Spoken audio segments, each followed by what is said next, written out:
somehow right. That's all time. That's all time. Derek Jeter is top 3 shortstop.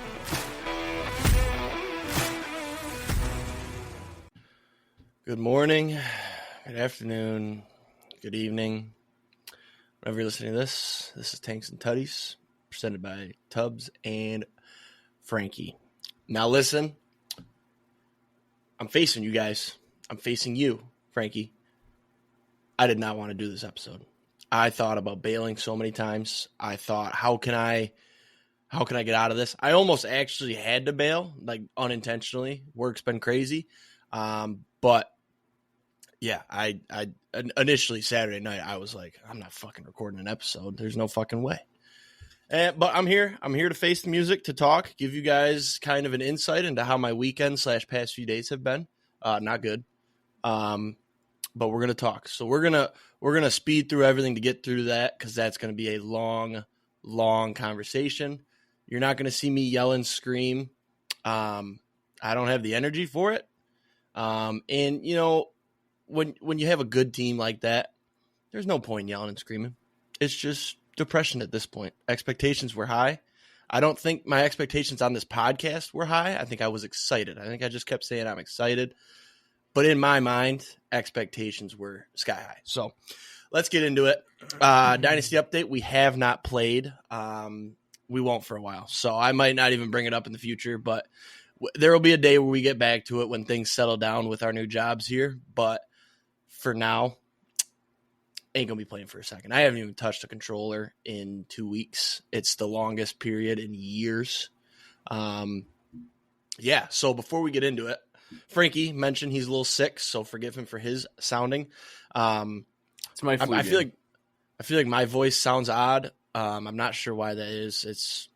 I was really sick. So quickly over the weekend, Friday night, we went and did karaoke at the bowling alley near my parents' house.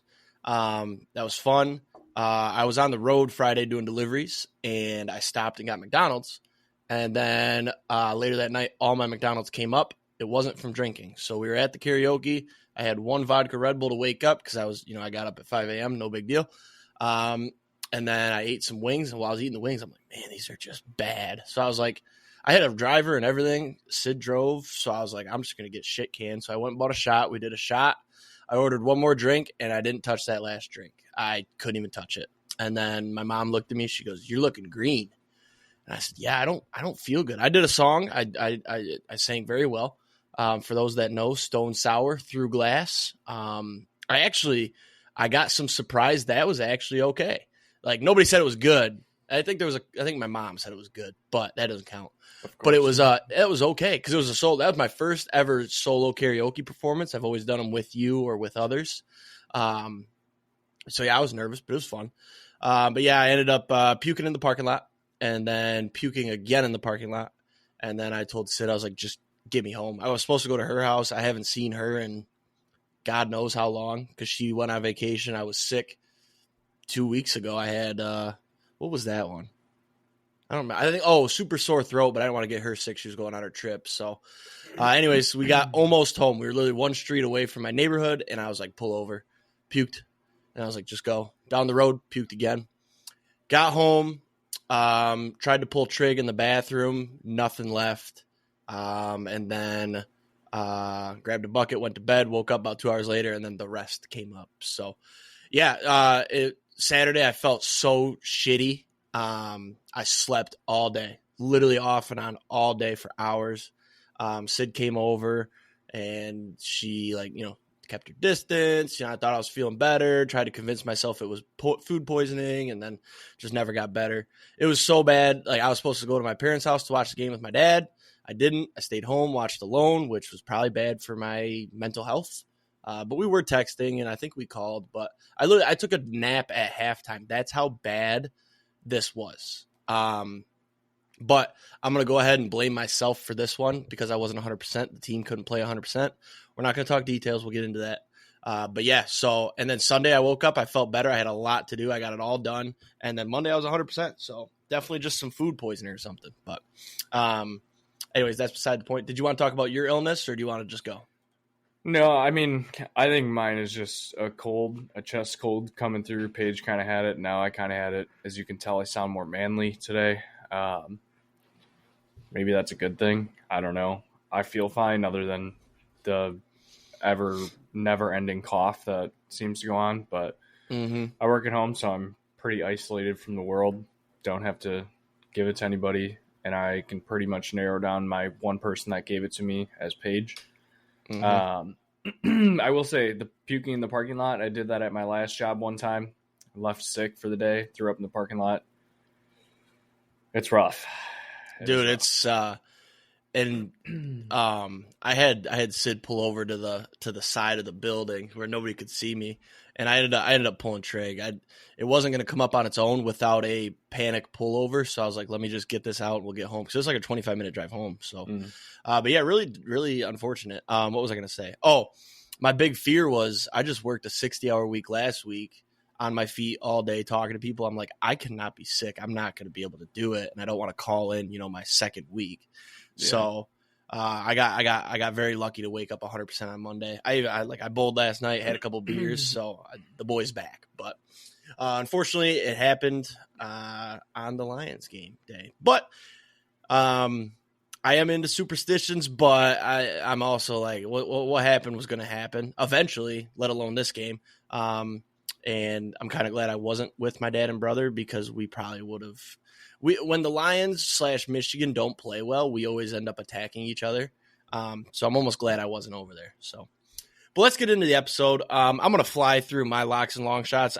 We're 2 weeks into doing these, and I'm about to give up. It's insane. So last week, Lions spread, Commanders, they lost. Texans plus 8.5 versus the Chiefs. This was unfortunate. We had a glimmer of hope with the self-inflicted safety for the Chiefs to go up 3. Some people ended up winning because they got to 9.5 before kick, but not me. So that's another loss. So 0-8 on the locks to start the year. Not good. And we're going into the period where I do worst when there's no football. Football is where I usually save my records. So to start down 8 is not good. So this year is going to be a battle to get back to 500. Tune in each week to see if I do it. This week, though, just both the games. I'm just picking a spread. I'm taking both the dogs. Commanders plus 6 at the Eagles. You got to hope the Lions just ran into a buzzsaw and the Commanders are going to somehow go all the way, and Jaden Daniels is, the next Lamar that can actually win playoff games. Their defense just isn't good, but the Eagles' offense doesn't impress me. 6 is a lot for a conference championship, so we'll ride the Commanders here. And then Bills plus 1.5 at the Chiefs. I said it last week. This is the year. The Chiefs are not making the Super Bowl. I'll tell you what. If the Chiefs make the Super Bowl, what's a I'm not going to say I'm not going to watch it, because I got a buddy that does a party we go every year, so I'm not going to not go to that. But you could just say, if the Chiefs make the Super Bowl, you'll put an unreasonably unsafe gamble on the Chiefs. No, better yet, if the Chiefs make the Super Bowl, I will put an unreasonable, unsafe, don't tell your mom you made this bet wager on the opposing team. That will be my pinnacle. The Chiefs aren't doing it this year. So that wouldn't be the Commanders. I'm not going to say money line. I am going to say if it's a dog, I'm taking the spread. Okay. But if it's the Eagles and they're a dog, I would probably take the money line. So I saw this, I think it was yesterday. Have you heard of the Cousins curse? No. I'm trying to find it right now. I believe it's the Kirk Cousins curse. I think it's any team that has beaten Kirk Cousins in the regular season has not gone on to win the Super Bowl in the same season. Okay. And the Eagles lost to Kirk Cousins. Or maybe it's if they lose to Kirk Cousins. I don't remember. Oh, okay. I'm trying to find it, but I can't find it. I saw it on Twitter yesterday. Okay. Well, if you find it, let me know. By the way, I forgot. I was going to open the show with some bitching, but then I got into the depressed. This is a sad episode. 2 things I got to vent about. 1, I hate winter. I'm so sick of it. I had to shovel my driveway. It took me so long, and then it's negative 12 out here. The feels like it's negative 12. We got 4 inches last night. Roads are straight ice. I think we're in the 20s. I think we're in the 20s, which is really fucking cold that's for not, us. That's not that much better. So for that feels like -12 for you guys. But I shoveled my driveway. I came inside. I had snot filling up my little bitty mustache here. I had just like my lips are on fire. I am so sick of my lips being on fire because they're just wind burnt and cold. And my new job, I'm in and out of the warehouse all day. So I'm in the cold, I'm in the warm. It's not good for my body. I think that I've been sick twice now. One was before this job. That doesn't count. But this, like, how did I get sick back to back? I think I was sick twice in 3 weeks. Both quick ones. Or no, one lasted for a week because I started the new job. I was popping Dayquil all day just to get through it. But anyway, so that's one. And then two, I need to get more sleep because these Mountain Dews, I don't want judgment for drinking them, but I need them. I got home. I was so tired. I was like, if I want to have any energy for this episode, I need a Mountain Dew. So I grabbed it on the way. And they're 2 for $5. It's easy. So now I'm getting 2 of them. And then, you know how bad this is for me? I'm so sick of drinking these, but I don't want any judgment. I'm going to get better sleep eventually. But it's just all the stress and all the thinking. I've been averaging like 5-6 hours a night, and it is not good. You should just do like a healthy energy drink, like the Ghost Energies or the Alani Energies. Oh, the Ghost that's killing people? Haven't seen that. I got 3 in my fridge right now, so... There was some kid that drinks like 4 or 5 a day. He died. He had a stroke, but that doesn't really count. I drink a Monster in the morning. What'd you say? So I found my stat, by the way, or the curse. Oh, let's hear it. I got my bitching done, so let's hear it. No team has ever lost to Kirk Cousins and made the Super Bowl in the same season. So last year, the Packers and the Niners both lost to Kirk Cousins. So that means it came down to the... Wait, no, that didn't add up. The Niners went to the Super Bowl, though. Okay, so then it's if you lose to Kirk Cousins in the regular season, you don't win the Super Bowl. And the Eagles... Sense. Did the Chiefs lose to him? I'm going to go look at the Falcons' schedule right now. I don't think so. Why is your connection so lagged up? Yeah, no, I think the Eagles lost to him, though. That's well known. Did the Commanders lose to him? Did they even play him? They probably did. Commanders beat them. Okay. Eagles lost to them. Chiefs beat them. Okay. And I don't think the Bills got. Bills did not play them. Interesting. Something to watch. Let's get going because I'm honestly very eager to talk about the Lions. So, long shots 1 and 2. Brian Branch, Defensive Player of the Year. We can go and close that, but I'm not going to yet. Last week, Texans money line that lost. Rams money line that lost. I'm doing the same thing this week. Commanders money line plus 230. Bills money line plus 105. Just taking the dogs that I took in the locks. Hopefully, one of them wins outright. Most importantly, hopefully it's the Bills. There will probably be a big wager on them for myself. So, your locks and long shots. Yeah, I was going to ask you if you just wanted to try and win one here eventually, but we'll give that till next week, I guess. My locks, I'm 4 and 2. Last week, we had the Lions Commanders over 55.5. Pretty sure they almost hit us alone in the second quarter. We had the Rams plus 12 and under 50.5, the 6-point teaser. It teased me. It did hit, but it finished at a total of 50, so it got real tight. Butthole was clenched. Oh, shit.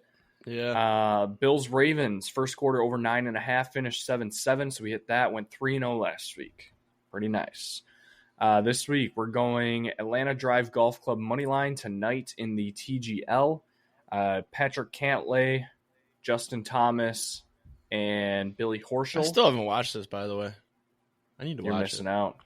Granted, I guess the last 2 weeks have been blowouts. I don't know if this week's going to be a blowout or not. I like who the Atlanta Drive Golf Club has, but also the New York Golf Club is all right. I guess they did get killed the first matchup, but it's whatever. I'm just putting my trust in JT, Justin Thomas, and who was the other one that I said? Look at that. I just fixed my camera. I was like, Patrick Cantlay has a shot clock, so he can't be slow. Totally wasn't listening to who you said. Okay. Sorry, you're cutting out too. Atlanta Drive Golf Club money line minus 145 tonight. And then we're going to go Eagles Commanders over 47.5. This is strictly I'm sticking to the Commanders overs until they're out of it. Their offense is electric, and that's all there is to it. So, long shots still open. Chiefs Super Bowl winner plus 350, looking better and better by the week. And then we had the Chiefs Super Bowl future plus Ohio State college football winner parlay at plus 671. Yes, I am a sick fuck, but we have one leg down. This is going to be a great spot to hedge with the Chiefs future. I'm going to have so much fun hedging if the Chiefs win this week. So, and then we also had the Kelsey and D-Hop to combine for 300 plus receiving yards in the postseason at plus 500. Kelsey is pretty much on track to get this alone. He got 117 last week all by himself. D-Hop put up a big 0. So thanks, Kelsey. I also said I put real money on this. I swore that I did. I've checked everywhere and I cannot find this. So apparently I did not actually put real money on this, and I'm very upset. Mm-hmm. Last week we had Wisconsin basketball money line versus Ohio State parlayed with the LA Golf Club money line. LA Golf Club won 12-1. They absolutely killed Tiger and Jupiter. And then Wisconsin won 70-68. Real tight game against OSU, but it was at home. I told Jake there was no way we would lose at home. So that's a dub there. Well, I believe I did. This week I'm going to follow Jake. I did call I'm going to take I've been watching a lot of Ohio State. Yep, you did. This week I'm going to take the Bills money line and Commanders money line as well. This is just for fun. I haven't done any investigating into these games. I think the Commanders offense is awesome. I would like to not have the Chiefs in the Super Bowl, even though I do have a future on them. So that's what we're going with. How far behind am I from you talking? It's only, I get like leg spikes. It's not that bad. All right. I can tell my computer definitely needs to get an update and restart. And I tried to restart it before we started, and apparently the updates did not install. So that's why I'm running into issues. Gotcha. Well, we'll just deal with it. Let's start with the college football playoff final. Ohio State wins it all. Boring game. Really boring game. I did enjoy that it started at 7:30. I'm a big fan of the get these games out of the way so I can go to bed at 10 o'clock. Love that. Well, actually last night, I think that game went to like 11, but that's better than the midnight. Ohio State won. Kind of knew they were going to with how good they've looked since Michigan beat them. So, yeah, Michigan beat the national champs. Crazy to say that. I mean, you win a national championship, but you lose to your biggest rival, the biggest rivalry in college football. You lose as a 20-point favorite. That just shows how mental midget Ryan Day is. Crazy. I'm not going to sit here and dwell on it. Michigan had a shit year. They won it all. They deserve it, too. They won so many games. The Twitter fights with our national championship is better because we won more games to get there. We blew teams out. Michigan blew teams out as well. Well, no. Bama was close. The Washington game was pretty steadily. We won it. But Notre Dame, they did fight. It was the last 4 minutes there. It was like, holy shit, are they going to do this? And then we both had Ohio State spread, so we were like, are you kidding me? And then, like, it sucked it was Ohio State because I didn't even really celebrate it. But that pass to Jeremiah Smith for us to get the cover was kind of awesome. But like I said, we unloaded on that game. We did. It was my biggest wager I've placed in months, and it hit, so we'll take it. I kind of laid back a little bit end of NFL's regular season to bet the playoffs and the college football playoff, and I think I told you guys I had a winning weekend last weekend, so I was like, I'm gonna go big. I should have just taken the over, like I said I was going to in our group chat prior. I mean, that shit cashed easy. It cashed early, too. 3 minutes left in the third, so I guess not that early. But big game for Judkins. Will Howard made some plays. Jeremiah Smith with the catch of the year to ice it. Yeah, that's all I've got. I hate this fucking team. But they won it, and the Big Ten runs the world. That's about all there is to say there. Yeah, I was watching for the first half, I think. And then, honestly, after the first drive, that super, super long, drawn-out drive that Notre Dame had, I thought for sure we were going to have a tight game. Yeah. And they made it. Honestly, they did everything they wanted, too, on that drive. Yeah. I almost sent a text in our group chat saying, well, it was fun. Our bet's dead. Yeah. But I didn't control the clock like that. Yeah, I held out hope. And then the second quarter was just the entire game got flipped on its head. Ohio State ran away with it, 21-0 in the second quarter. And at half, I honestly was like, all right, this game's over. Switched on to, I think Paige and I were watching Yellowstone last night then. And then you had texted and said, just got home. Why is this a game? And I was like, what the fuck am I missing? So I turned it back on and I was like, all right, like it's I think at that point it was a 14-point game or something like that. Notre Dame was about to score. It was 31-15 and Yeah, it was 31-15. Notre Dame was about to score again. And then they settled for a field goal. Then they doinked it. So we were like, oh, never mind. Yeah. Pretty much once they doinked the field goal, I was like, all right, it's over. We're good. And then Notre Dame decided to score again on a 30-yard pass, which I kind of wish I would have seen that because I was not watching at that point. And then that was about the time where I was like, all right, I got to put this back on. Watch the end of it.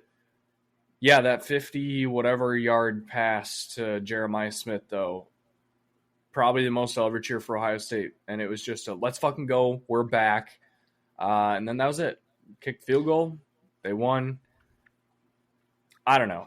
I think the expanded playoff as a whole was a win. It just needs a couple tweaks. This game was just not it. And I don't know if it was just because Ohio State was playing so well that everyone was like, yep, this is it. Ohio State's going to fucking kill them. Or if it was the fact that it was just Ohio State, Notre Dame. Meh. Yeah. The new playoff's great. More games are always great.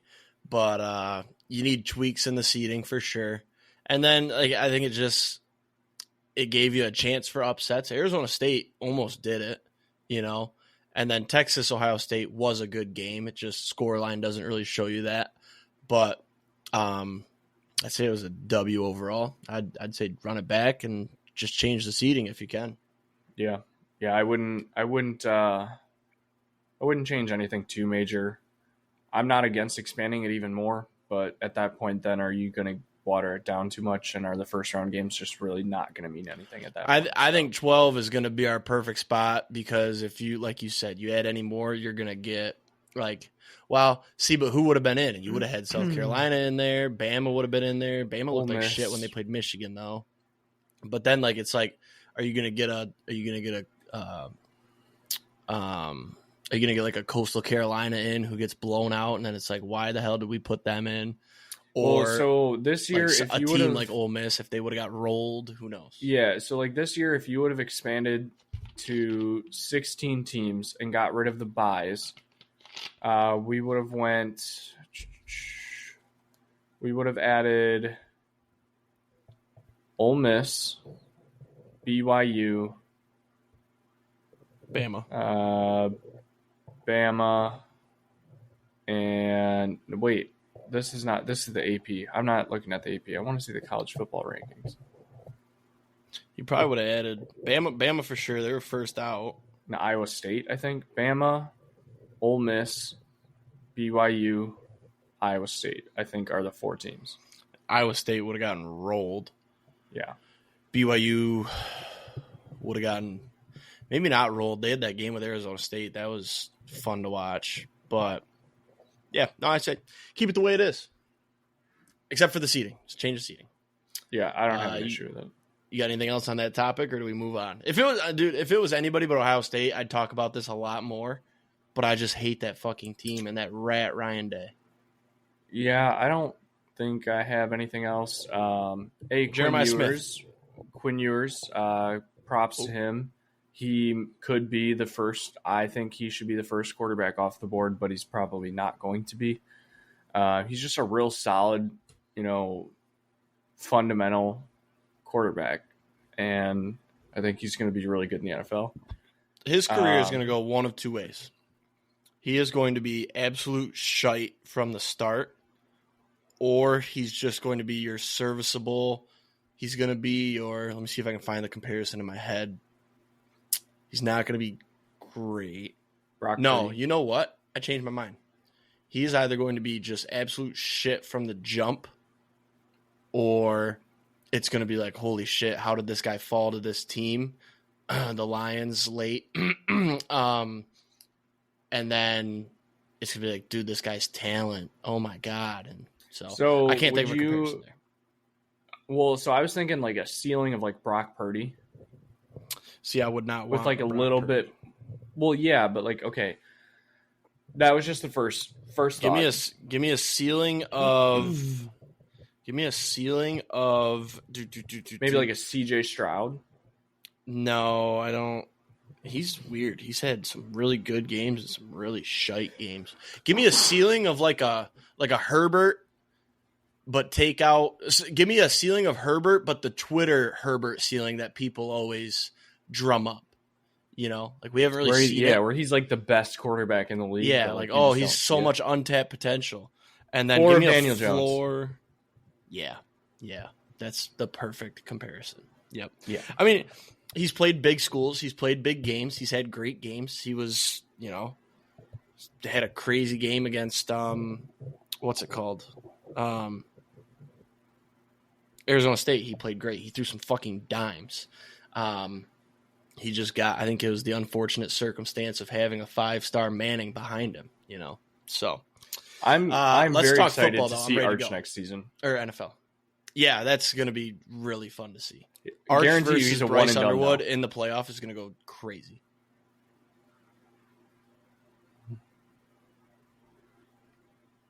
I'm Billy so Edwards excited. too. Yeah, I'm so excited. Yeah, I'm so excited because the pieces we're giving this guy. It's just is he going to be ready, or is he going to have to go out there, make mistakes? We go 9-3 and then make a decent bowl. Like it's one of two ways. So we'll see. But let's talk NFL. Let's rip the Band-Aid off. I'm ready to get my thoughts out there. Everyone's been waiting for. We're going to do this in 2 phases. 3 phases. We're going to do an overall. Here's where my mind was, and here's, how the days went. And then we're going to do a deep dive into the game itself. And then we're going to do phase 3. The final phase is going to be Monday and on when the big news came out. And then kind of the end of that will be the current / future projections. So I'm going to cap this conversation at 20 minutes, depending on if it's going great. So at about the 46, 47 mark on our timer here, Frankie. And we'll see if I stick to that. It might be less than that. Who knows? So let's start with the overall. Here's how the days went, right? Saturday night, post game. Horrible. Depression. Props to me. I didn't read group chats. I didn't read any of your messages. I didn't read any of Javi's messages. I didn't go on Twitter. I didn't do anything. I shut my phone up, possibly because I was sick. That might factor into it. But I plugged in my phone, and I laid there. I stared at my ceiling for probably, first of all, I watched the post game up until the point where somebody started shitting on Jared Goff and he's not the answer. And it was this, I forget who it was, but at that point, I wasn't ready to hear that or do that. So that's when I shut it off and I stared at my ceiling and I went to bed. I think Sid called me. So we talked for a little bit, but just depression. I did in fact cry. I'm man enough to admit I cried Saturday night. It wasn't like my parent just died. Yeah. It was just slow tears rolling down, and it was almost like angry tears too. Like, come the fuck on, when is this gonna change? And it was brief. It was just, but it's the first time I cried. I didn't cry last year. Last year was a little bit of rage, but also just depression. So then Sunday, we get to Sunday. Sunday, I had such a busy day. And I did go to my parents. So I talked to my dad for a while. It was still sad, but it wasn't depression. You're a passionate sports fan when you got your mom checking in on you, by the way. Saturday night, I received a text. Do I have to worry about you tonight? I said, absolutely not. I said, I'm going straight to bed. I don't feel good. And she said, good. And then, Sunday I went over to my parents. Shout out to my dad, by the way. I was sick on Saturday and I was supposed to do new headlights. Both my headlights went out while my truck was in the shop. That's a whole nother thing. I forgot to even bring that up really quick. My front right tire has been flat for weeks. Every day I have to fill the fucker up, right? So I was like, let me take this in. Hopefully it's just a patch. The back left was doing the same, but it was slower. Took it to Bell Tire. They call me up. Hey, you got a screw in your right tire. You'll need a new tire. Your other tires are new enough and in good shape to where we can get you one tire, which apparently they don't normally do. I had to sign some waiver. I was like, whatever. Back left tire was just a patch. They did that for free. And then when I took my truck there, both my headlights were working. I'm like, okay.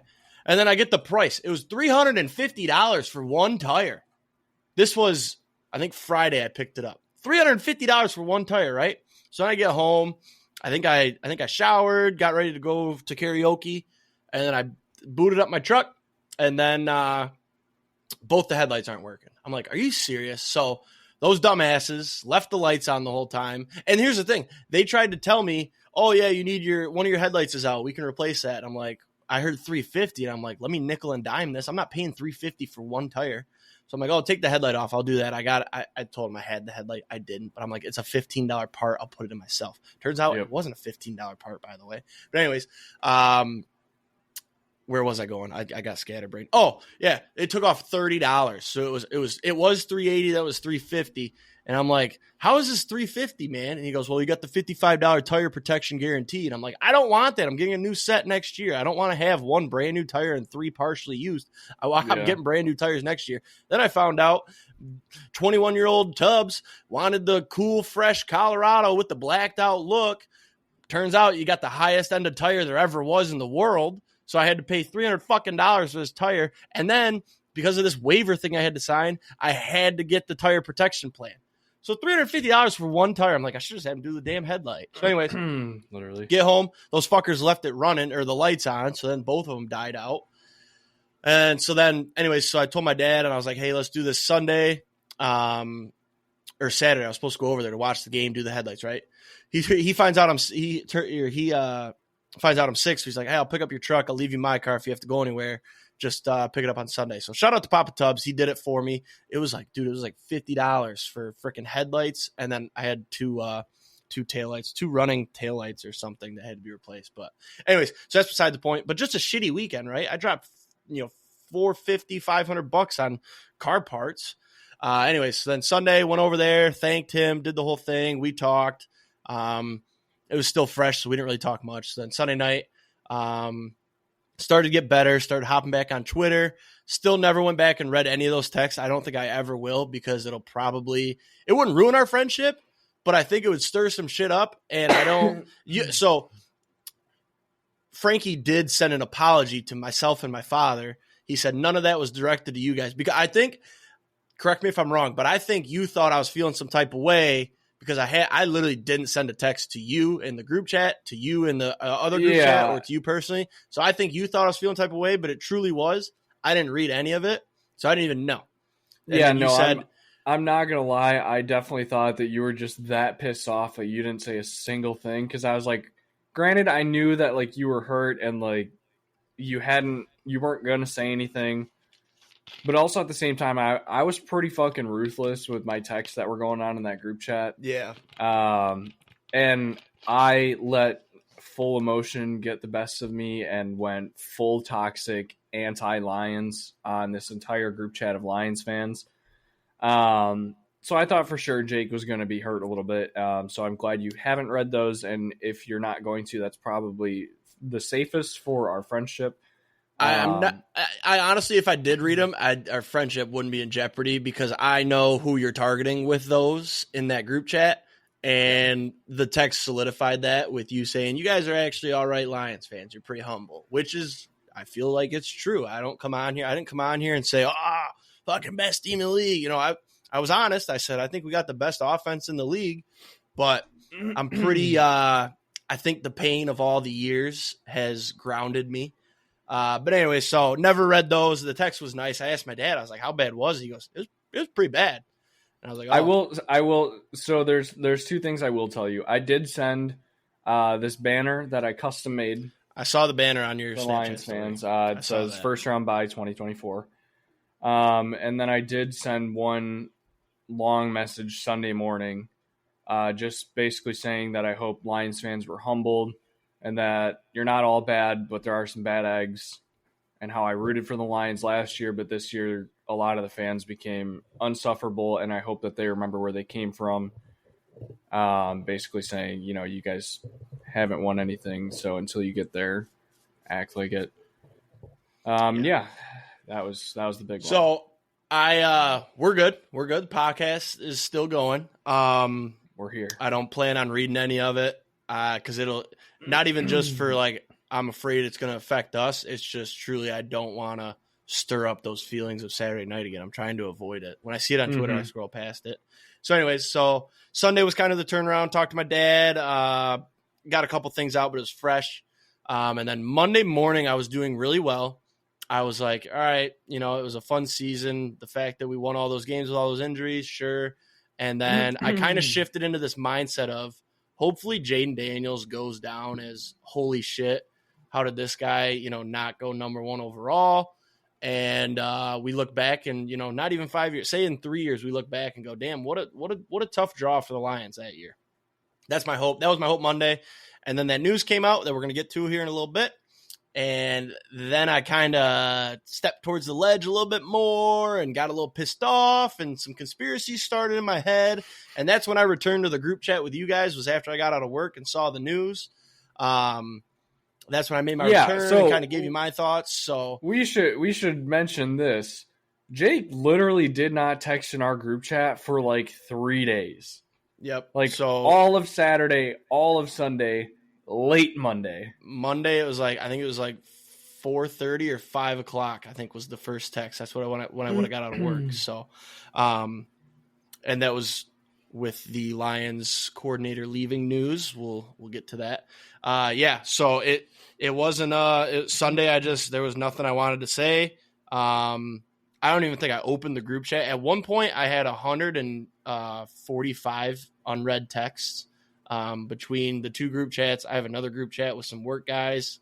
There was 2 group chats actually that you were firing off in, and then some other people that I didn't really want to talk to. So then Monday I just clicked them. I didn't even open the group chats. I marked them unread and then, marked them read. And then when that news hit, I saw a notification. I saw you guys had texted. I was like, all right, I'll go read it. And it was a good conversation. I got my thoughts out there. So now let's go into the game. We'll do the game thoughts. So Jahmyr Gibbs is fucking great. He's a great asset to have. That game was torture. It from the jump, it felt like it. I said it on the podcast. I think I said, I'm not going to say after the first half if we're down, I'm not going to panic because I think we're going to start slow. We started slow, 3 and out after getting the kickoff out of bounds. We bounced back. We toyed with them. Goff threw a bad pick 6. He did get hit in the head. Should have been a penalty, but to be real, they would have just taken more time off the clock and scored, and we wouldn't have been able to drive down the field at the end of the first half there. So 2 sides to every story. That pick at the end of the half, that's where I was really like, fuck. Now we're down 10. Let me pull up the box score, make sure I'm saying this right. No, we were down 14 at half. That's right. We were down 14 at half. And it was looking like, okay, go get a touchdown. And it's like, worst case, it's a field goal. You're down 10. 10 feels manageable. The Commanders get the ball. You get 1 stop. You score. Now you're down 3. And that's exactly what we did out of the half. We got the stop. We went down. We scored a touchdown. So then when we scored that touchdown to cut it to 7, I was like, this is great. This is where we can turn the corner. But still in the back of my mind, I'm like, fuck, man. That end of the half there. And then, Goff just had a horrible performance. 3 picks. The JMO play, Goff had the fumble in the red zone. That game was winnable. It was winnable. Mm-hmm. You left. I broke it down with my dad. The pick 6 there where he had Laporta open for an easy 5-6 yard gain. That's instead of the pick 6. There's 7 off the board. Who knows what happens the rest of that drive? We don't know. The end of the half, call that 3. There's 10 points. Then you've got the fumble in the red zone. Call that 3. That's 13. All of a sudden we lose by 1. Some things swing our way. Now, granted, Goff played a perfect game. Unlikely, yes. Has it happened? Yeah, he played a lot of perfect games this year. And I was talking to my dad. Jared Goff does this thing where he doesn't have, a turnover here or there in a few games. When he has a turnover, it's many. And Tom Brady said on the broadcast, and it made me mad, but he's so right. When Jared Goff's first read isn't there, he gets jittery in the pocket, his feet start dancing, and he panics. And then, where was I going with this? Oh, no. Oh, so, for example, the Bucs game, 2 picks, we lose. The Texans game, 5 turnovers, 5 picks. They somehow won that fucking game. Defense went stupid. The defense isn't there now to go stupid like that. We don't have the guys. And then this game, I think, the Bills game, we didn't turn it over. That one was just the defense is really bad and Josh Allen's amazing. But this game, 4 turnovers by Goff, the one by J-Mo. It's hard / almost impossible to win a game with 5 turnovers, especially in the playoffs, versus somebody like Jaden Daniels who went out there and absolutely demolished us. And then Amik Robertson snapping his arm on the first or second play on defense.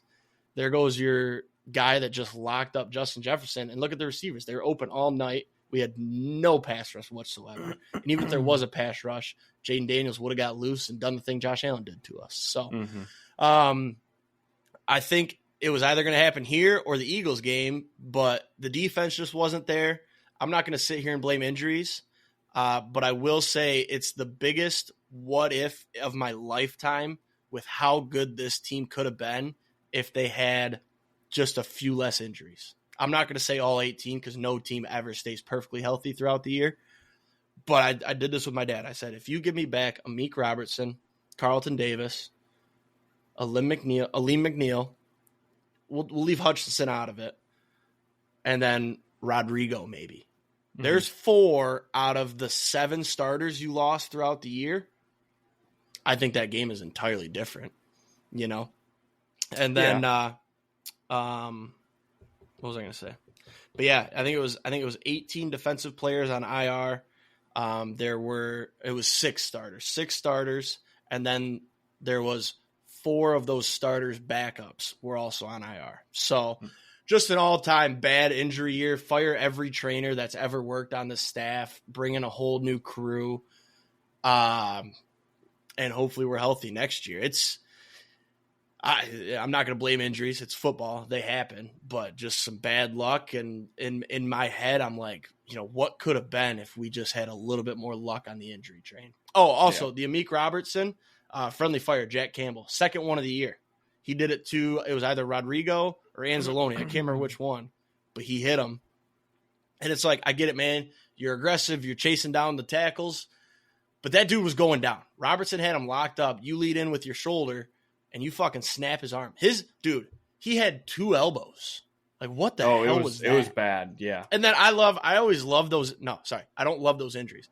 But I love the after when Schefter has to tweet, Amik Robertson is questionable to return with an elbow injury. It's like, did you see that, man? Yeah. He grew an elbow. Yeah. So, yeah, I mean, it was hindsight 2020, obviously, but it feels like this game was going to happen eventually. It hurts more than last year because last year you won your first playoff game, then you won your second, and then it's like, hey, the sky's the limit. And then the conference championship obviously hurt. They were up. They were in control. But this one was, in my brain, I'd racketed up to this is the one. And, I knew Ben Johnson was going to leave. I knew Aaron Glenn's probably going to leave. So I'm like, it feels like it has to be now. But talking with my dad, we've got Brad Holmes, who in my eyes is one of the top 3, and obviously in my eyes, number 1, but top 3 GM in the league with what he's gained.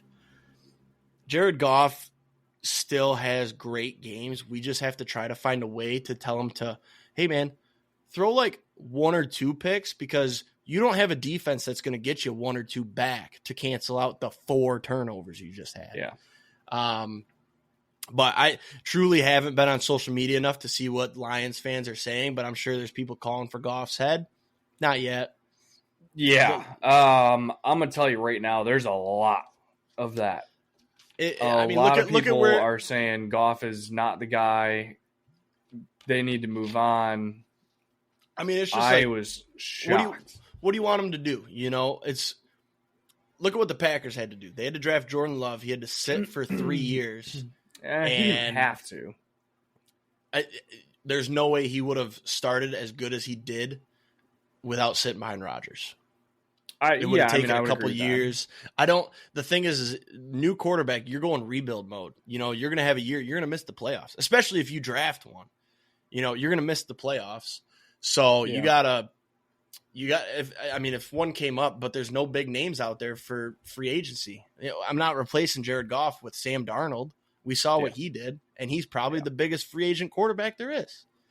So it's just, I told my dad, it's just Goff had a bad game, and when he has a bad game, they're bad. They are really bad. So before we skip to Monday, we have to stay here. I think it's entirely, but we'll come back. Anything else on the game that I got to say? The trick plays, love them. They're sweet. I love that we were emptying the clip. But if you're going to have J-Mo, who's probably the worst decision maker on that team, if you're going to have him throw the ball, you don't do it down, 14 on the biggest drive where it's like, we got to get this crowd back into it, score a touchdown. We were marching. Gibbs was still averaging 10 yards a carry. That's the other thing. In what world do you see your defense letting them score at will and the drives are taking time and you don't try to milk clock and turn it into a last, or whoever gets ball last wins? That's what I would have done. I would have just ran Gibbs to the woodshed. Yep. He was averaging 10 yards a carry. He wasn't getting hit hard. He was going down careful. It's just the play calling, man. And then, Goff's having a bad game. Why are we just ripping pass plays?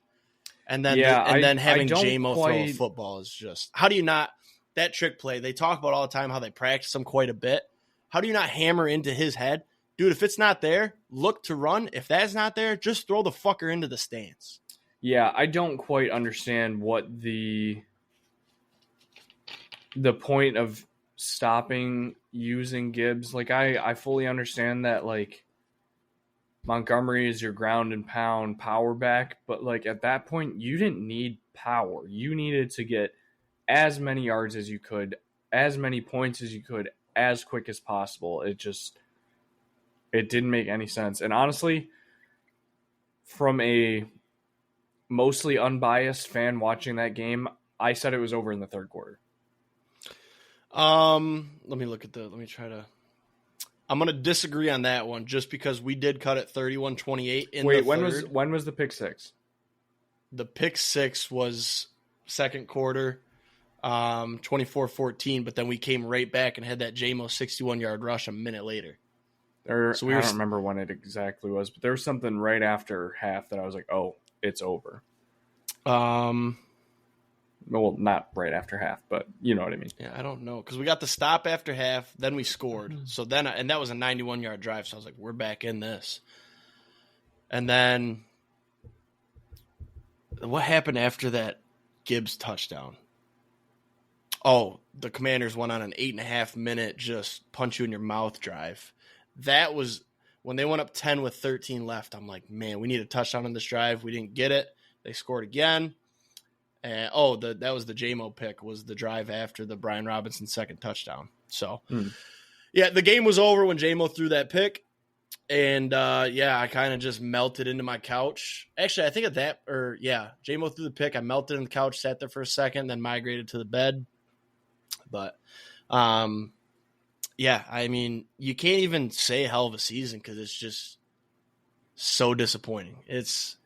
The road was going to go through Detroit. We had good crowds. I haven't looked. I haven't been on social media, but I think I was listening to the radio, or maybe I saw TikTok. By the way, TikTok not being a thing Saturday night was really rough for me too. Yeah. TikTok's my before bed. I had to watch Instagram Reels, which sucks.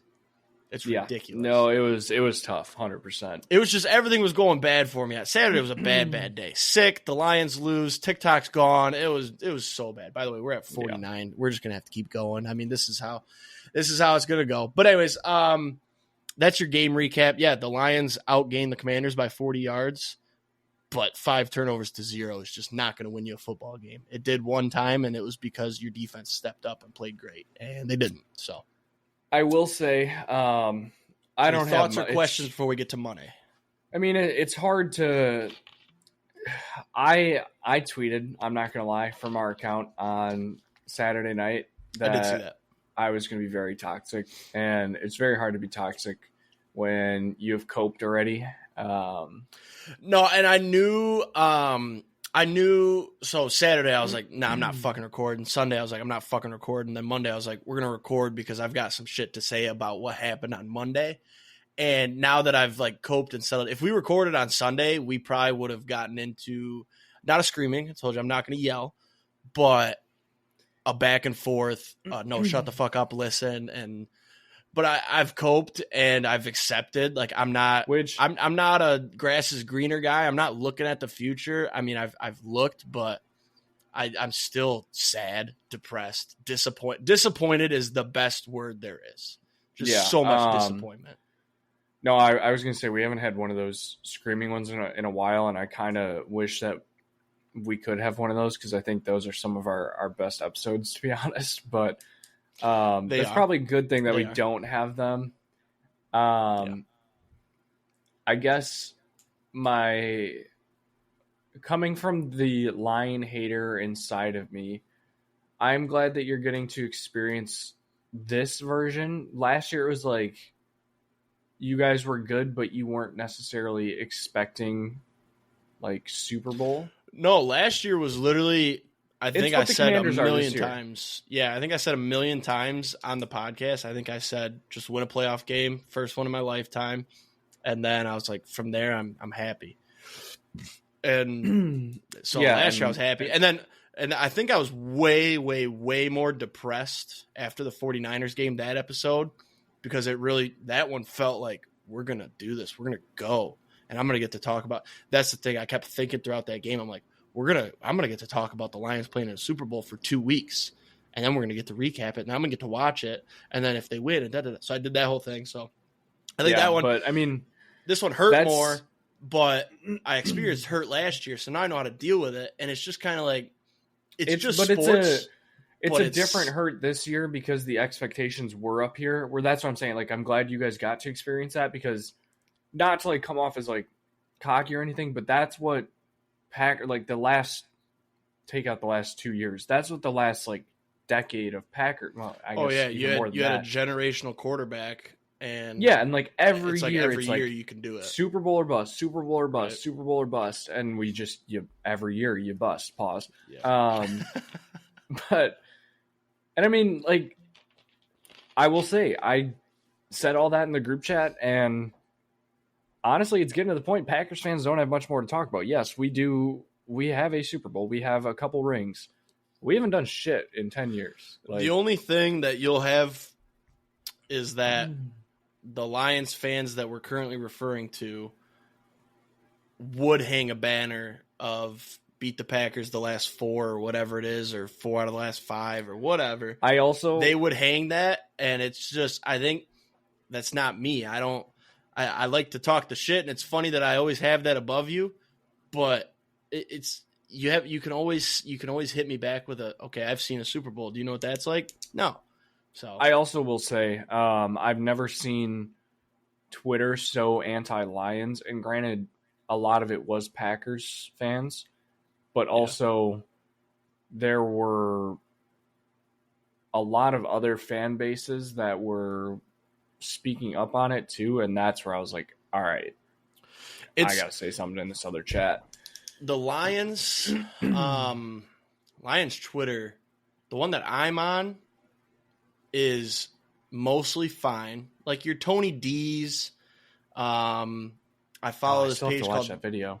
I couldn't even watch the whole thing because I was like, I'm right there with you, brother. I watched the first 5 minutes. It also disappointing. He did the same thing as me. I'm probably disappointing anybody that's going to listen to this thinking I'm going to come in here and yell and scream. He did the same thing. He said, I don't have the energy to yell and scream. He's like, this is disappointing. And I watched the first 10 seconds and I was like, I'm right there with you, brother. But I follow this other page, Detroit Moments, same thing. But then you do see, Twitter's an algorithm Woodward thing. Sports. So you see, Woodward Sports. I fucking hate Woodward Sports. We can get into that another time. I can't stand those fuckers. And there's 2 reasons. But that's a whole nother thing. That's a 15-minute conversation. But let's get into Monday. yeah, my stuff is good, but I see the bad. You see we got bandwagoners that swore off the Lions and literally stopped watching, and then we're good again. I'm gonna hop back on, and they're insufferable because they're not humble. It's like you said, they're not humble. They didn't go through the shit. We had a couple shitty years. They left. They weren't there for Matt Patricia sucking dick. They weren't there for 10-1, and we're celebrating beating the Vikings like it's the Super Bowl. That was the peak of my Lions for a while when Amon-Ra caught that last second touchdown. Anyways, Monday, worked all day, coped a little bit more, kind of talked to a couple people about it, not too many. My current boss, he doesn't watch football, so I think that's good though, because we would have talked all day and it would have been bad. So, or not current boss. I guess he's technically he's a consultant for us, if you want. I think that's what we're calling him. Anyways, so the news broke, and I went down, way down, because in my the news is Ben Johnson got hired by the Bears. By the way, Ben Johnson got hired by the Bears on Monday at 2:30 p.m., 3 p.m. Sucks that it's in division, for one. We got to play him twice. Two, sucks that it's 2 days after the most depressing night of my life. Second most depressing night of my life. Third most depressing night of my life. Fourth. It's, where was I going? I'm getting sidetracked. I got to just splurge. In my stupid pea brain, a lot of this you're gonna remember. I said it in the group chat, but in my stupid pea brain, I convinced myself. I think I've said on here before. I think Ben Johnson has autism. And people with autism love things exactly the way they are. So I convinced myself in my stupid head that he would want to stay in Detroit because he's got an apartment or a house or whatever. He loves the city. He goes to the same donut shop every morning, whatever. He has the same meetings at these times. He meets with these players at these times. I thought he would keep it all the same. That was stupid. What coordinator wouldn't want to jump all over being a head coach, especially a coordinator that can go pick where he wants to be, and he can go to a team that's got a second-year quarterback loaded with weapons and a defense that's pretty okay. I should have seen that coming. But,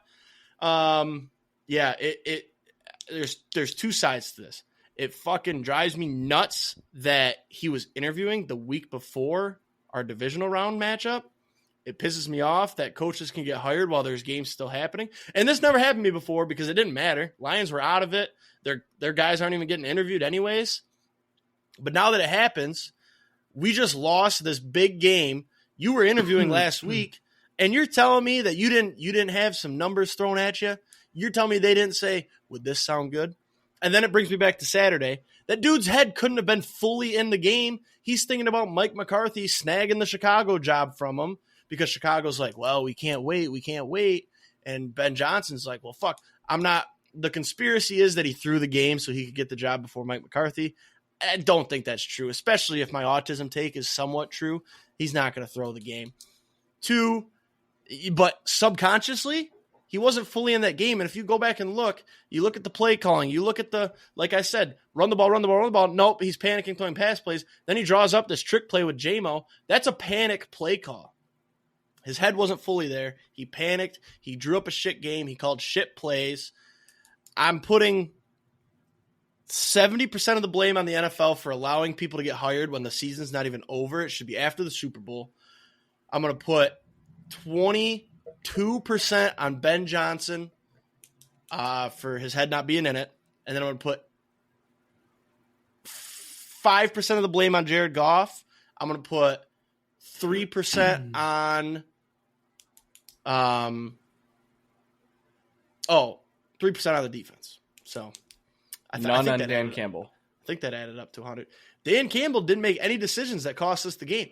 There was no fourth down call where it was like, oh, shit. I don't know. Maybe he was like, oh, run the J-Mo play. If he did, then he gets some blame. But he did get outdanned. It was 100%. And that's going to be the new NFL. It's going to be wild. It's fun to watch. I love it. I hate when it happens to me. But that's the new NFL, man. The amount of points that they drummed up off these fourth down conversions. Yeah, they missed the first one. That was a stupid play call. It would have worked to perfection if Brian Robinson wasn't stupid. But the amount of times that I think they added probably not 14. If you take, I think there was like two, it would have been 2 field goals. They ended up getting 14. That's 8 points. Now what are you? Now you win by 6 with those 2 field goals, but the Lions call things different because it's a closer game. That's going to be winning football. But it's not like last year where we had a couple fourth downs, we went for it, didn't get them. I think we got all of our fourth downs. No, yeah, we got all of them. Dan Campbell does get a little bit of blame. The 12 men on the field on the 4th and 2, it was a long 4th and 2. The entire sideline knew it. That place was rocking, so I'm not going to blame the players for not sending somebody off. But where's Dan Campbell there to see his entire sideline freaking the fuck out and to go, hey, timeout. I got 3 of them. Let me use one. Where was he? So we'll take one off of Jared Goff. He's down to 4. What was the rest? It was 3 on the defense. We'll bump the defense down to 2, and then Dan will get 2. We'll split Dan with the defense. The defense deserves more. Anyways, so Ben Johnson, really pissed at him. I don't fucking like the guy anymore. It sucks. He gave me 2 of the happiest years of my football fandom, but fucking pisses me off that he jumped as fast as he could. Don't blame him, but I'm fucking pissed that he did. So I got 4 quick questions to wrap this up. Let's go. Dan Campbell, how much longer are we keeping him? Infinite until we don't make the playoffs. If he Mike Tomlins the rest of his career, I'm going to convince myself that we're going to get one because of it. It's the mentality for me. Those players love to play for this guy, and I think it's going to drum up free agency interest. He infinite as long as we're winning games. And if we asterisk on the playoffs thing, if you have some crazy injuries on the offensive side, because we've seen that defense, it doesn't fucking matter. We can put out my high school JV team and we'll still win some games. But if you have those big offensive injuries, you get an asterisk, heaven forbid, knock on wood, a quarterback injury that ends the season, then you get some relief. So then question 2, kind of leading off of that, probably has a follow-up question. Jared Goff, how much longer are we giving him? Let me Google how old he is real quick. Google Jared I think he's 31. Goff, age 30. He turns 31 in October, so he'll be 31 next year. We'll say 3 on Goff because I think he's got 3 years on his deal. No, we just. Then my follow-up is: are you drafting a quarterback this year? Next year. Okay. Question. Actually, your pick now is way lower than I was expecting before. I was looking in the 30s, late 20s. Now you're what? You're probably how many teams missed the playoffs? 20s. No, you're mid 20s. I think you're 24, 25. Well, how many teams were left? There's 4 teams left. 4, 8. No, there was 8 last week though. So we could be mid 20s. How does that work? Is it records after that? Probably. So we're probably still late 20s. But yeah. This year, if Quinn Ewers is there, this year. Next year, if not. But what about Hendon Hooker? I heard that Ben Johnson's going to trade for Hendon Hooker. That was the rumblings I heard. But backup QB. Hendon Hooker's only like 2-3 years younger than Goff. So by the time Goff's gone, Hendon Hooker's not going to be shit. He's going to have no playing time. Hendon Hooker's going to be a career backup that everybody's like, man, what could he have been? Yeah. Next question: when Aaron Glenn leaves, is he on the hate train with Ben Johnson? It's not if, it's when. I'm gonna say no, because it wasn't as fast, and I'm not trying to say Ben Johnson didn't, but Aaron Glenn, in my eyes, has earned his head coaching opportunity tenfold over Ben Johnson with what he did with what we had. Ben Johnson still deserves him. He's apparently a whiz. You see the play calls, you see what the offense has done, but look at the weapons he's also had. Versus Aaron Glenn, who, Anzalone was terrible not terrible with the Saints, but he was brought in as a bridge, and then he ended up being great. Hutchinson obviously molded into what he is because of Glenn. What he's done with cornerbacks who Amik Robertson out of nowhere. Carlton Davis had a bad year last year. I was looking at stats. He had a bad year last year, apparently. And then, just a defense full of, unknowns. And so Aaron Glenn has earned his crazy. So, and then last question, since we still do have 3 more games to talk about, how much of a step back are the Lions taking next year by losing both coordinators? It's going to depend on who gets filled. That's probably a follow-up question. I think I would love Robert Saleh as D coordinator. Haven't even begun to think about OC, but I would hope it's from within. Grab somebody from within that's seen it, that's been doing it, and can hopefully match or just barely decline off of Ben Johnson. That's what I hope. So, and then so that's your future outlook pretty much. I do have, before we get to the other games, we're gonna have to fly through those, but honestly, most of them we can. Something was thrown out to me by Papa Tubbs, and it's interesting. We had a back and forth, so let's try to make it quick. But I shit on him for it at first, but then I'm like, damn, that'd be really fucking cool. He said, Joe Burrow, future Detroit Lion. And I was like, what? No fucking way. He's a career Bengal, blah, blah, blah. And then he goes, dude, think about it. He goes, look what they did this year. He's like, T. Higgins, Jamar Chase. Did Jamar Chase get signed to a contract yet? We couldn't figure that out. No, he's still owed, isn't he? I think Joe he Burrow's still wants an extension. Yeah, so T. Higgins, you say he's gone this year. Now you just got Jamar Chase. Jamar Chase eventually goes diva mode and says, get me the fuck out of here. And then Joe Burrow's sitting there with nothing. Maybe Cincinnati does the right thing and trades him. What do you think would take to acquire Joe Burrow? A fuck ton. That's what I said, but then I came up with something. You want to hear it? Yeah. Okay, so I said 3 firsts, 3 seconds. And then I said Cincinnati's cheap as fuck, so you throw them some cash. You take on the contract 100%.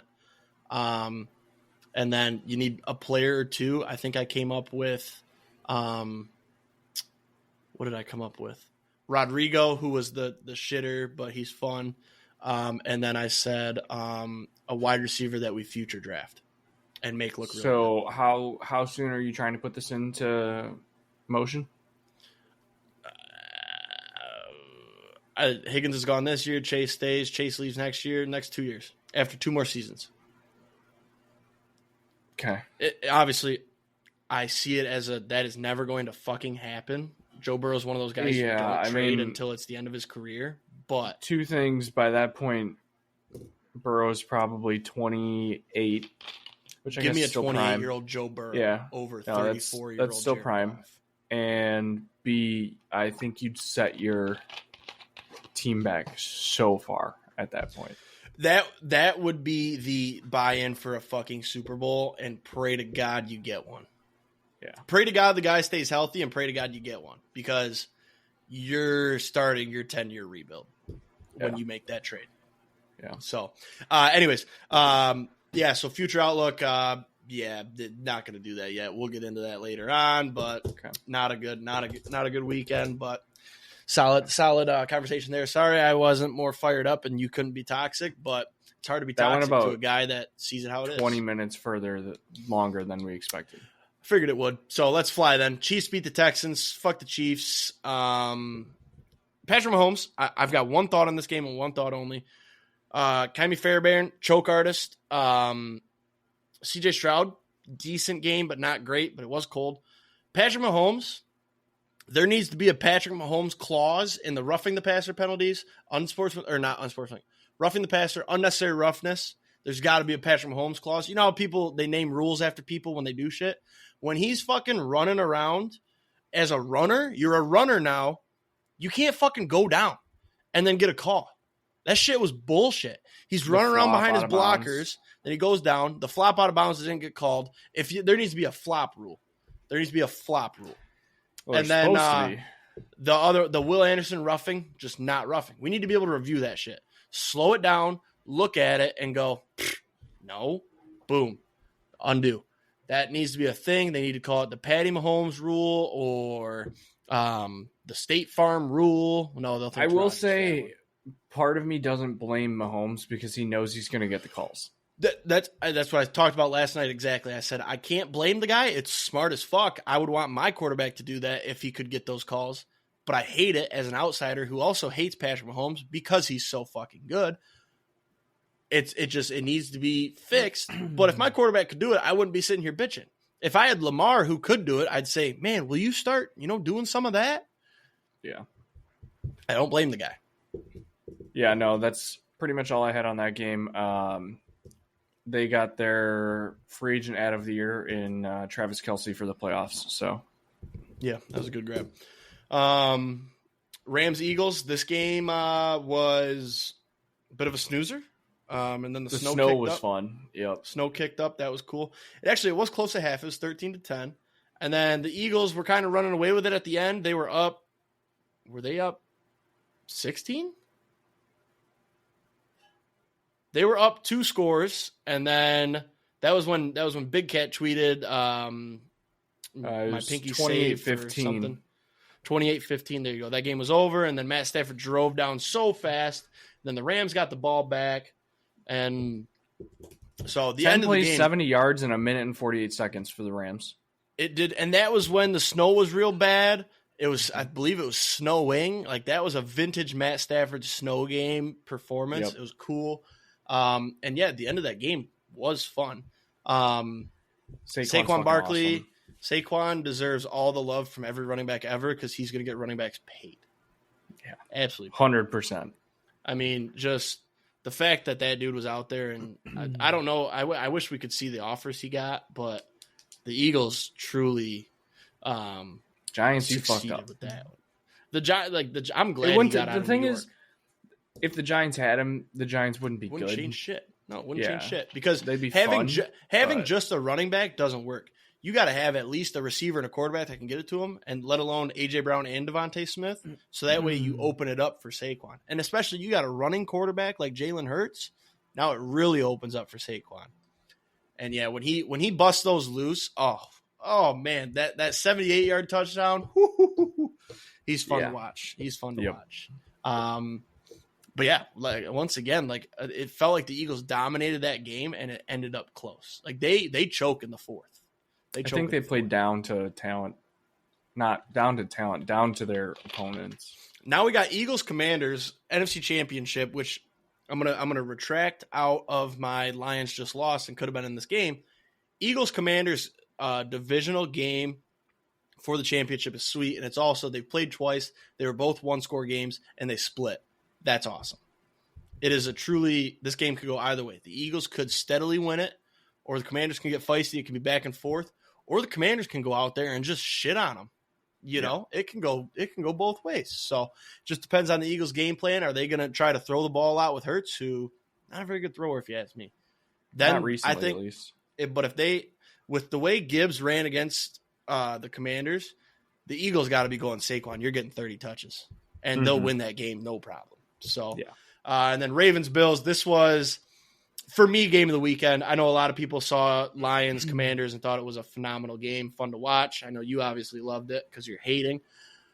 But this game, this is the best hate watch of the year, to be honest. This game was back and forth, back and forth. It felt like the Ravens' first drive there, they were going to run away with it. I did have Ravens money line.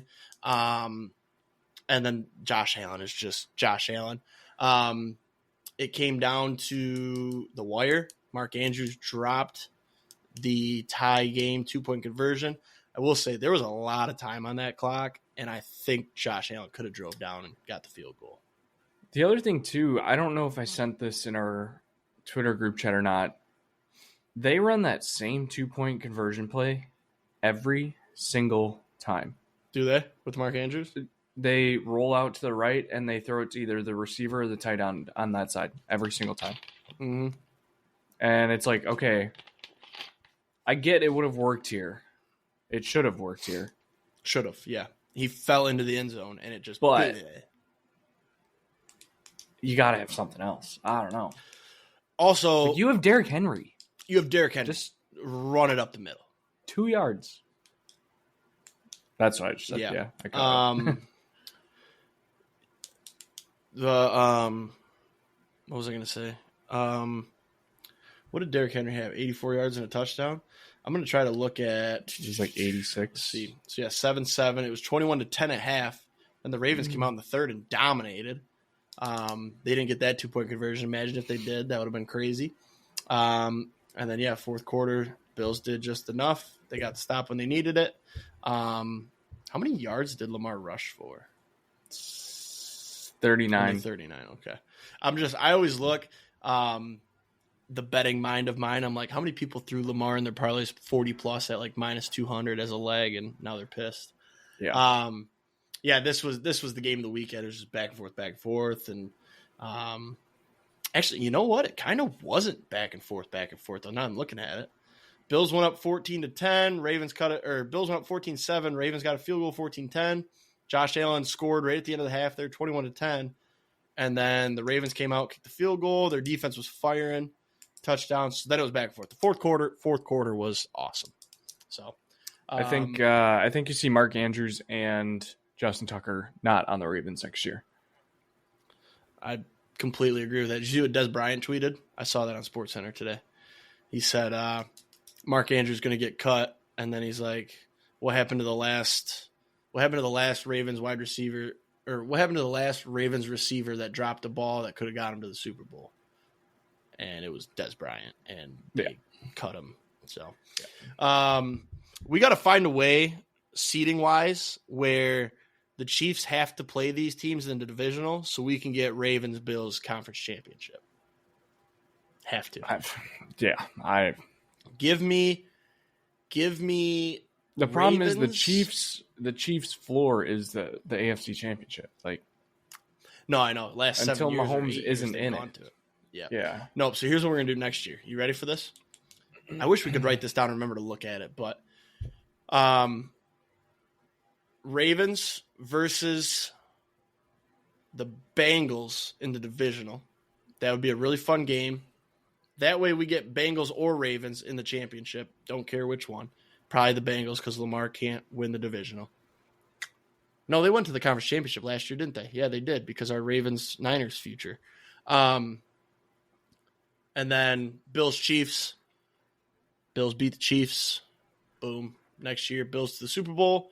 On the NFC side, the Lions are going to get the first ever bye to the Super Bowl because they're going to go undefeated, and the NFL is going to have a new clause where the Lions don't have to play playoff games until the Super Bowl.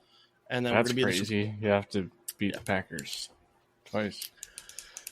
Listen, buddy, you got to beat me once before I even give Us you any with sort T. of Higgins salt. next year, and Max Crosby and Myles Garrett. So I do have a strong inkling the Lions are going to make a splash on a D lineman, and I hope it's Crosby or Parsons. I don't know. He took the Commanders this week. I hope we don't just call it. He did pick the Commanders. Who, Crosby? Mm-hmm. I don't care. He's doing that because he doesn't want people to know he likes Detroit. He's coming home. Actually, not coming home, by the way. He's from Texas, I found out. I thought he was like born and raised in Michigan. He lived in Texas, and he played at stadiums bigger than the ones he played at Eastern. Crazy. He's just lying.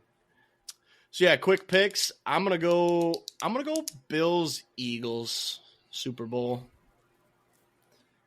I'm going Chiefs Eagles for two reasons. One, the colors. Chalk. Oh, yeah. Does it match the colors? I mean, fair, but the colors are red and green.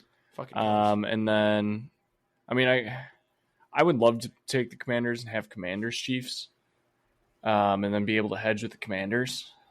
But that'd be an easy hedge. But also, I have zero hope in the Commanders beating the Chiefs in the playoffs, especially in the Super Bowl.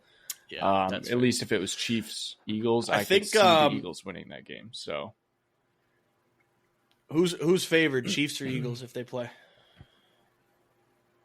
Chiefs. It's probably. I think the Chiefs, but I think it's close. I think it's one or two. It's probably like two because they're 2-point favorites on the Bills this week, which is kind of surprising. So I'd probably put it at Chiefs -1.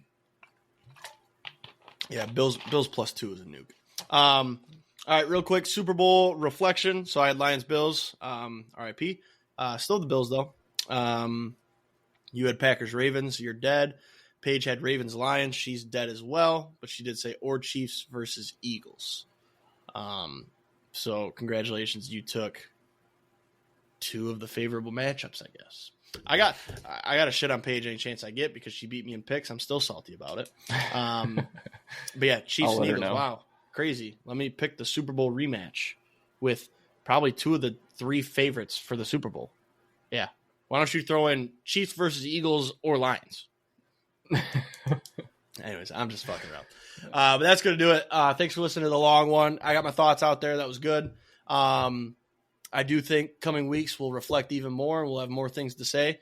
I'm big into writing down my thoughts currently. Not thoughts, but I'm writing down a lot more with my new position and training. So maybe I'll make an effort to write down my Lions thoughts. No, not even a diary, just like note taking at work. So maybe I'll note take my Lions thoughts in the coming weeks. Then we can kind of reflect, you know. Yeah, so that's going to do it. Thanks for listening. Have a great weekend. Let's hit some tanks, door some tutties, and we'll see you next week. Peace.